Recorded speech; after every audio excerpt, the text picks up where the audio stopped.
ડીસામાં પર્યાવરણ જાગૃતિ માટે અનોખું અભિયાન યોજાયું।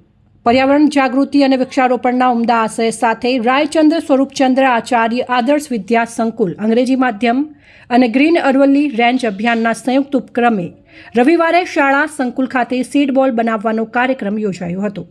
આ કાર્યક્રમમાં શાળા, શિક્ષકો, વિદ્યાર્થીઓ, સામાજિક સંસ્થાઓના આગેવાનો અને અનેક પર્યાવરણ પ્રેમીઓએ મોટી સંખ્યામાં ભાગ લીધો હતો।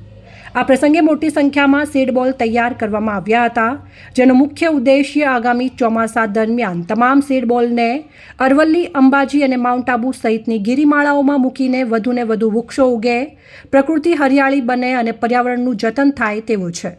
આ કાર્યક્રમ દ્વારા પર્યાવરણ સંરક્ષણ પ્રત્યે જાગૃતિ લાવવા અને ભવિષ્યની પેઢીને હરિયાળું વાતાવરણ પૂરું પાડવા માટે પ્રેરણા આપવાનો પ્રયાસ કરવામાં આવ્યો હતો। આ સીડ બોલ અભિયાન ભવિષ્યમાં વિસ્તારની ગિરિમાળાઓને હરિયાળી બનાવવામાં મહત્વપૂર્ણ ભૂમિકા ભજવશે તેવી આશા વ્યક્ત કરવામાં આવી હતી।